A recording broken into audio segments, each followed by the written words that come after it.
I should be writing bite-sized for October 26th, 2022. I didn't do a daily show yesterday because I did a full-time show, and that full-time show was, that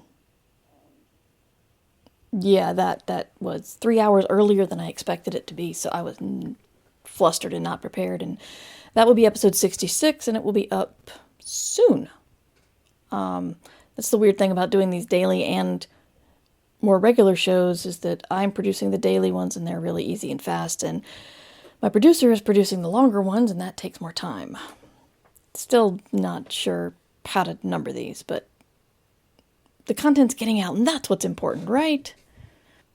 When you listen to yesterday's episode, it's with Eden Robbins, and she said something that kind of, one of those things that, well, obviously, you feel that, well, obviously feeling, and then but you never thought about it in that way before. She was talking about how she tries to remember that creativity is cyclical and you need time for the fields to go fallow, as they say, as well as you need time for, writing. You can't produce all the time. And she mentioned this is pretty much a capitalist push, which is every time you create something, you must create something better. And I've been watching, just like anybody with a retirement account, I've been watching the stock market. And it just baffles me that companies expect to just earn more and more and more every year, when the past 3 years have been unlike anything we've experienced in a full century.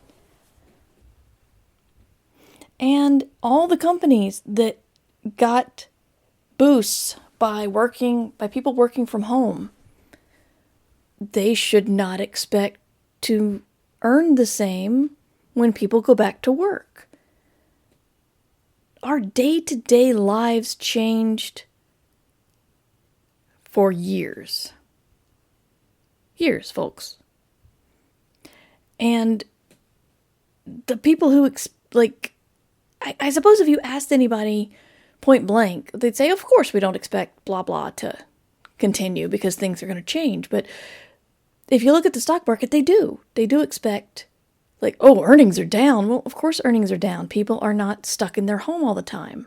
They don't need that thing that you give them that made work from home or lockdown tolerable. No, people aren't going to want to stream as much content because they can go out. No, they're not going to be online all the frickin' time, so your ad revenue is going to go down. I mean, this is what I was thinking of when she said that, because this whole capitalist lie of every experience you have must be better than the last one. And I know I've said something like this in that, when you write, you get better, but it is never a +1 every time.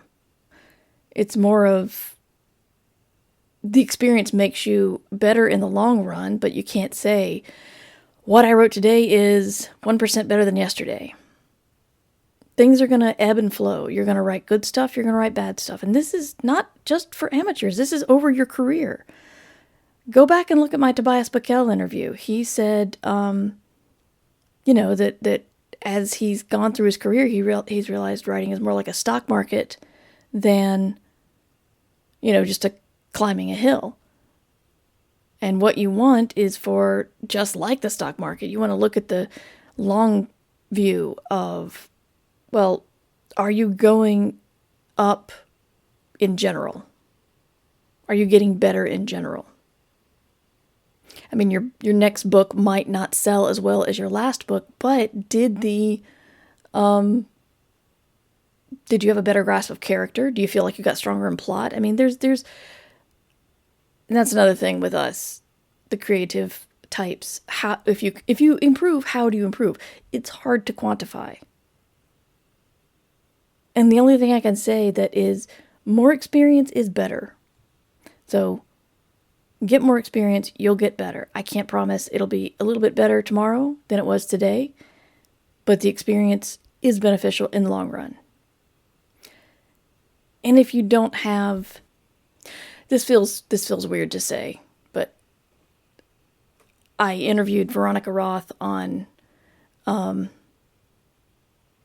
Monday for Ditch Diggers. She wrote Divergent, and she we didn't talk about it specifically. She did mention something like it, but this is one reason why I didn't become a reporter, because I don't know how to ask these very pointed questions, which is, what's it like for that book you wrote when you were in college to hit it huge and you haven't been able to reproduce that? I mean, when Divergent is your first book, where do you go from there? So, I mean, Charlene Harris, I don't think she's had a hit as big as True Blood or Sookie Stackhouse books.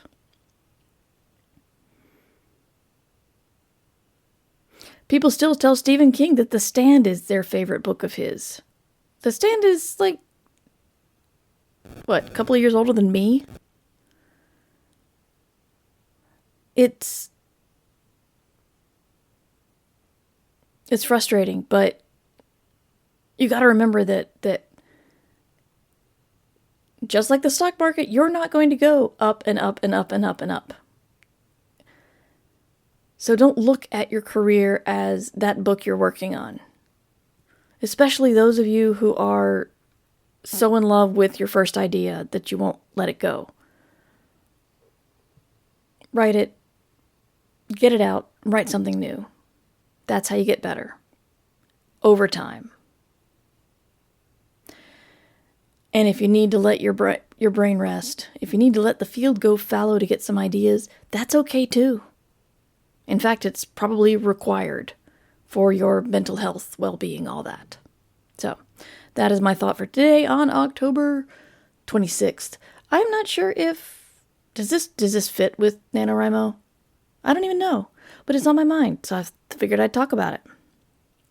We are 6 days from NaNoWriMo.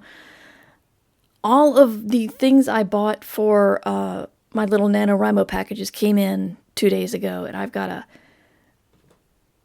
update my to-do list to start putting those little packages together.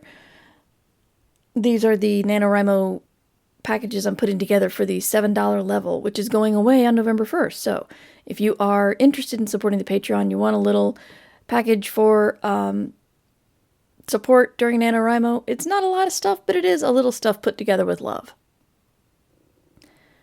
Go ahead and support at patreon.com/mightymur at the $7 level, or you can support at the $1 level and keep getting these daily shows in November through NaNoWriMo to help keep you going. Because it's going Patreon only after October 31st. So consider that, and I'll talk to you tomorrow. And I got to remember to do some weekend shows. I got to get moving on that. And you should be writing.